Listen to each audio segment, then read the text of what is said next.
안녕하세요. 부동산 멘토링의 이춘환입니다. 오늘 초복입니다. 날씨가 너무너무 더워졌고요. 건강 관리 잘 하셔야 되는 때인 것 같습니다. 이제부터 이제 본격적인 더위가 시작된 것 같습니다. 오늘 준비한 내용은 많은 분들이 어딜 사면 되냐라고 물어보시고요. 그리고 어딜 사면 된다라고 지역적인 아주 작은 지역을 저희가 말씀드릴 때가 있는데, 결국에는 큰 물줄기에서 작은 실개천까지, 그리고 또 결국에는 우리가 여러 개를 살 수가 없잖아요. 자본이 유한하니까. 그렇기 때문에 하나를 콕 집어서 오기까지 어떤 필터링을 거치는지 그 부분에 대해서 설명드리려고 해요. 결국엔 그렇다면 우리가 아파트 하나를 사든 토지 한 필지를 사든 아니면 건물을 매수를 하던, 그래서 대내외적인 경기 흐름과 그 다음에 이런 것들과 연결지어 있는 내용들이 어떤 것인지 그런 것에 대해서 설명드리고자 합니다. 그래서 약간은 복잡하다고 느껴지실 수도 있지만, 저희가 아파트 하나를 추천하기까지 어떠한 내용들을 검토하는지 알려드리고자 합니다. 본 자료는 이번에 한국감정원에서 나온 자료인데요. 한국감정원에서 부동산 경기에 대한 전망, 그리고 지금까지의 상황을 현황 분석을 하는 거를 리포트를 1년에 2번씩 작성하는데요. 이번에 이제 그 상반기의 흐름과 그리고 하반기의 부동산 전망에 대한 자료를 내놓았습니다. 그래서 그 자료에 대한 자료를 인용하면서 제가 이제 설명을 드리고자 합니다. 그렇다면 우리나라라는 곳이, 우리나라가 다른 나라와 비교했을 때 어느 정도의 수준에 있는지, 그리고 우리나라가 지금 다른 나라의 영향을 얼마나 받고 있는지, 그 영향을 받아서 부동산은 또 어떤 모양으로 만들어 가져가는지에 대해서 이제 설명을 드리도록 하겠습니다. 화면을 보시면 경제 성장률 및 실질 GDP라는 그래프를 보실 수 있는데요. GDP라는 것은 여러분들께서 많이 들어보셨을 거예요. GDP라고 하는 것은 국내 총생산이라고 하는 것은 그로스 도메스틱 프로덕트라고 해서 우리나라에서 가계, 그리고 기업, 정부가 생산해내는 총 결과물이라고 볼 수 있고 총 소득이라고 볼 수 있습니다. 이곳에는 지금 외국 기업이라든가 외국인들이 우리나라에서 벌어들이는 수입도 다 포함됐다고 볼 수 있고요. 우리나라 같은 경우에는 지금 현재 한 200여 개국을 비교를 했을 때 총 지금 12위에 랭크가 되어 있기 때문에 상당히 잘 사는 나라라고 볼 수가 있습니다. 1위는 물론 여러분들이 생각하신 것처럼 지금 1위 같은 경우에는 미국이고요. 국내 총생산을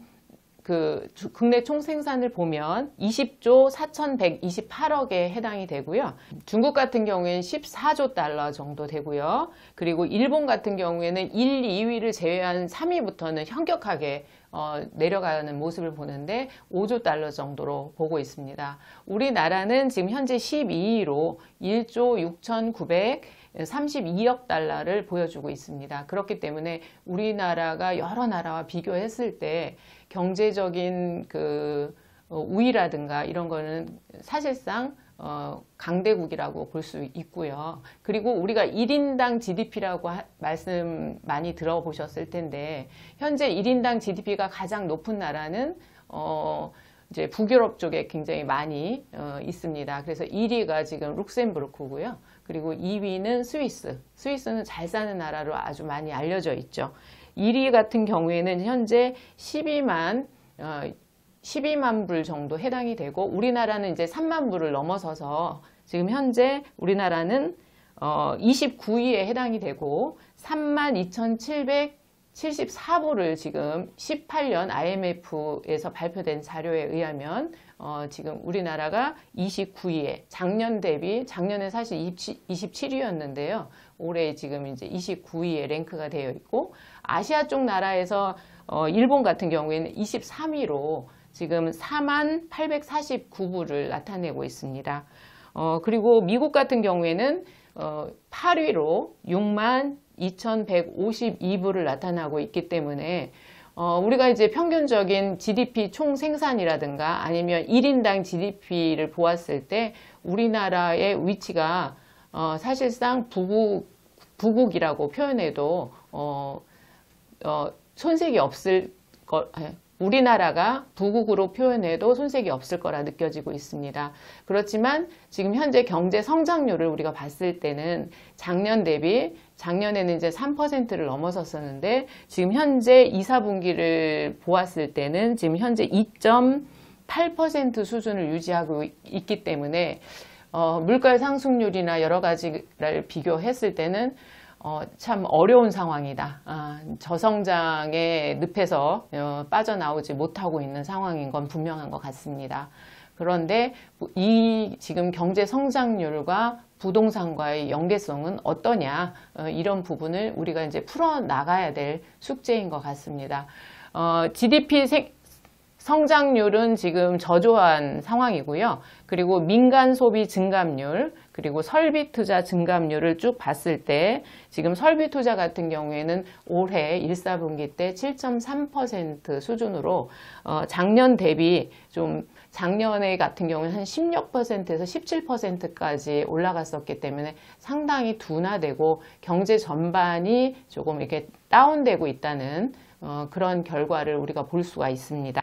특히 제조업이나 서비스업 그리고 건설업 경기를 이렇게 쭉 나열해서 우리가 살펴보면 지금 현재 건설업 같은 경우에는 16년 4, 4분기 때 그 25%의 성장 기여도를 보였었는데 지금은 0%로 지금 사실은 건설업에 종사하시는 분들도 굉장히 어려운 상태고 이쪽에 지금 경제 기여도가 굉장히 낮아진 상태로서 부동산 경기하고 밀접한 관련이 있다고 볼 수 있을 것 같습니다.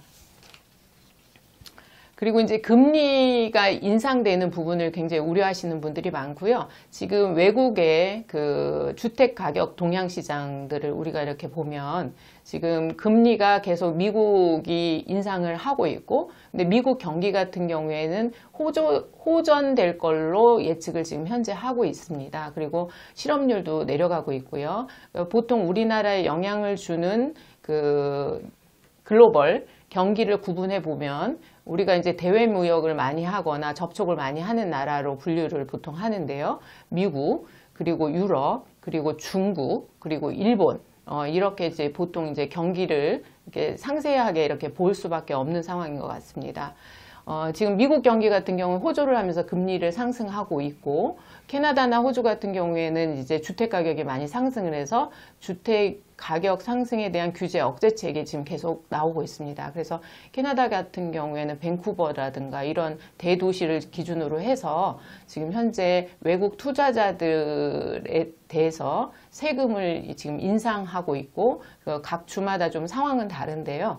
그래서 지금 뭐 취등록세를 지금 인상했고, 이미 그리고 고급 주택에 대한 양도세도 인상을 했습니다. 그리고 또 여러 가지 그 빈집세라든가 이런 것들을 지금 도입하고 있는 상황이어서 급박하게 많이 오르고 있는 주택 가격의 안정화를 지금 많이 꾀하고 있는 모습을 볼 수가 있습니다. 그래서 이제 경제 성장을 막 하고 있는 신흥국가들에 가서 이제 부동산 투자를 하시거나 또는 선진국의 선진 그 뭐 캐나다라든가 여러 미국이라든가 이런 나라에 가서 부동산 투자를 최근에 이제 하시는 분들이 많으신데요. 그쪽 경기 흐름도 정확히 파악하시고 접근하시는 것이 좋을 것 같습니다. 많은 분들이 부동산 투자를 할 때 미국 금리 인상을 굉장히 큰 그 부분으로 꼽고 있는데요. 왜냐하면 우리가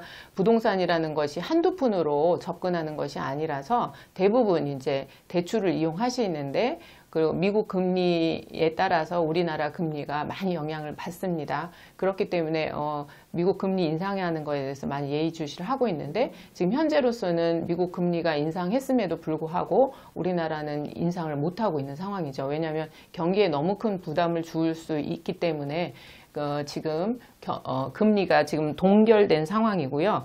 18년 3월 18년 3월 이후로 미국 금리와 우리나라 금리가 역전이 돼서 지금 현재는 0.375% 정도의 차이를 보이고 있습니다. 우리나라 금리를 못 올리고 있는 상황이라고 볼 수 있고요. 또한 지금 유동성이 증가하고 있는데 제가 예전에도 한번 말씀드렸는데 이 부동산 가격의 형성과 또는 투자들이 계속 들어오는 모습을 이렇게 잘 보면 가장 많이 이 부동산 시장을 좌우하는 것이 공급, 수요, 그리고 유동성이라고 저희는 보고 있는데 지금 유동성이 계속 증가를 하고 있습니다. 그래서 15년 5월 9.6%를 정점으로 해서 둔화되었다가 지금 현재로는 지금 18년 4월 기준으로 봤을 때 유동성이 5.6%로 지금 다시 이제 증가를 하고 있는 모습이에요. 그러니까 처음에 15년도 때가 지금 15년도 때 그 유동성이 증가를 했다가 17년도 때 다시 감소를 했다가 다시 지금 유동성이 증가하고 있는 모습을 보면 어떻게 보면 부동산 시장에 지금 유동 자금들이 대기하고 있다고 볼 수 있고요. 그리고 지역별로 가격이 오를 수 있는 지역은 언제든지 대기하고 있는 그 유동 자금을 가진 분들께서 사람들이 들어올 수 있다는 이런 생각도 저희가 갖고 있고, 그리고 이제 서울 지역 같은 경우에는 지금 뭐 보유세를 인상했음에도 불구하고 그때 잠깐만 빼놓고는 지금 매물들이 속속 소진되고 있는 상황을 봤을 때 지금 뭐 가격이 내려갈 걸 기대하시고 계신 분들한테는 큰 좋은 뉴스는 아닌 것 같습니다.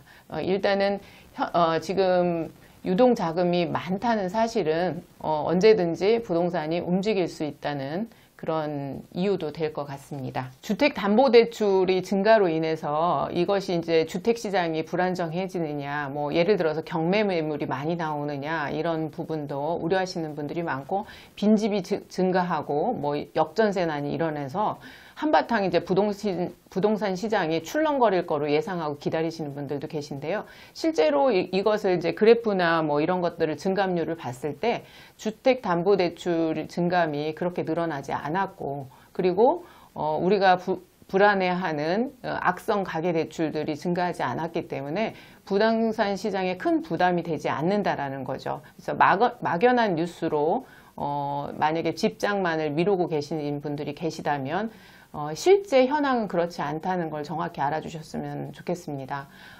우리가 지금 16년도에서 17년 사이에 예를 들어서 주택을 매수한 분들을 조사를 해보면 지금 무주택자 같은 경우엔 그대로이고 1주택자들도 그 16년과 17년 1년 사이 별 변동이 없음에 불구하고 2주택자, 3주택자들은 더 늘어난 모습을 볼 때 2주택자, 3주택자 분들이 대부분 부동산을 가지고 재테크 하시는 분들이 많으신데 이분들이 과연 주택을 왜 더 추가적으로 매수했나 하는 질문을 우리가 스스로 던져보면 지금 서울에 있는 주택시장이라든가 또 구역별로 지방이라 할지라도 주택 가격이 오르고 있는 지역들을 봤을 때는 투자 가치가 있다라고 판단이 들어서 그분들이 주택을 매수하시지 않으셨을까라는 생각도 듭니다. 그리고 최근에 지금 발표된 여러 가지 자료를 봤을 때 서울 지역과 세종, 그리고 대구, 그리고 광주 지역의 주택 가격이 오르는 모습을 보여주고 있습니다. 그리고 보통 뉴스나 이런 것을 접했을 때 일반화해서 그 뉴스를 받아들이지 않으셨으면 좋겠습니다. 결국에는 이 유튜브를 보시는 분들도 부동산 재테크에 관심이 있어서 보시는 분들이실 테고, 그리고 내가 돈을 벌고 싶은 생각이 있으실 텐데 그렇다면 지역별 분석을 정확히 하시는 게 필요하실 것 같습니다. 지금 금리 인상의 여파, 그 다음에 가계대출이 증가에 대한 부동산 시장의 여파가 과연 얼마나 미칠 건가를 우리가 생각을 해보면 그렇게 크지 않다. 그리고 종부세나 보유세의 증가가 과연 유주택자, 다주택자들이 어떻게 생각을 할까라고 봤을 때 2주택자, 3주택자를 갖고 계신 분들이 주택을 더 매입하는 모습을 보면 그게 과연 큰 영향을 미쳤을까라는 생각이 듭니다.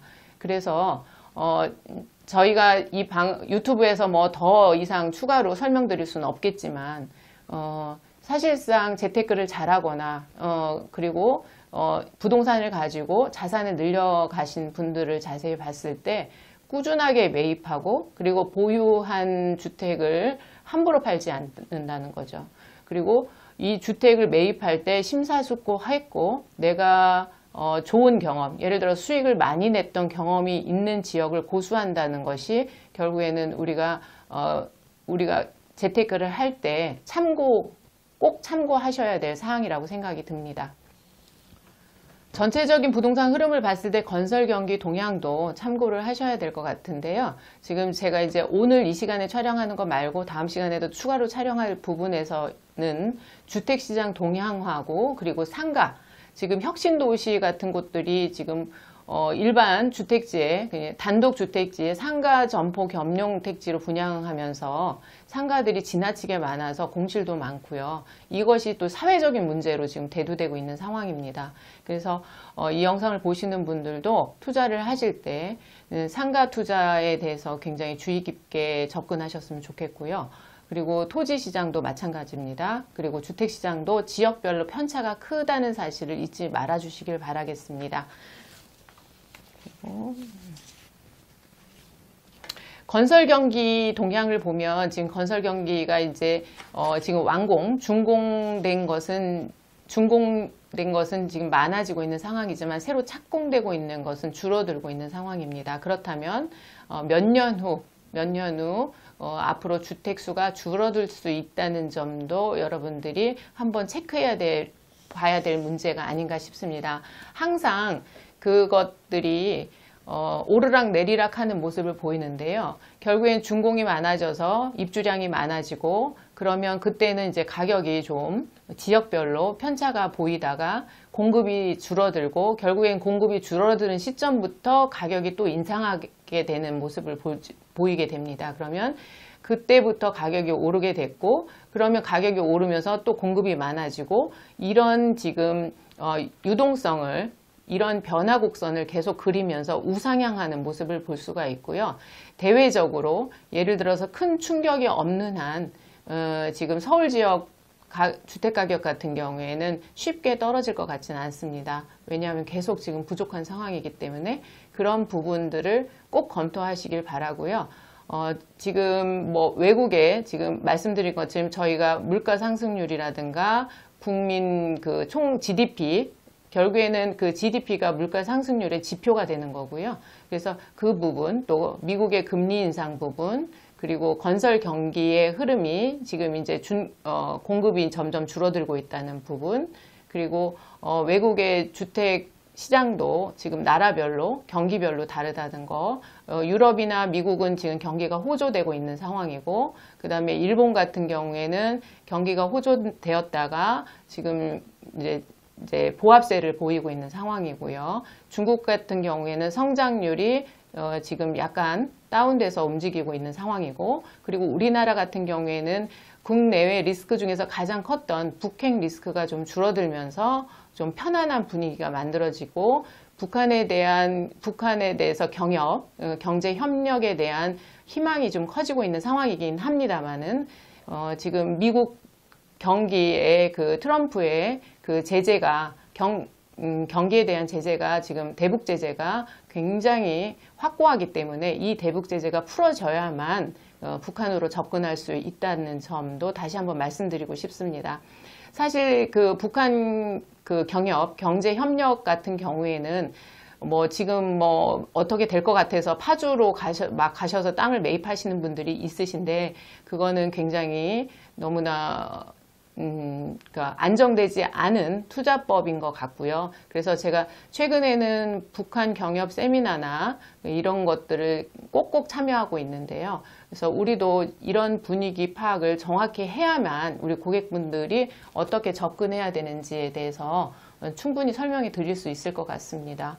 그리고 통일이 되든 경기가 좋든 나쁘든 간에 서울 쪽에 서울 주택시장에 투자하시는 건 사실상 굉장히 이익을 많이 줄 거라고 저는 예상하고 있습니다.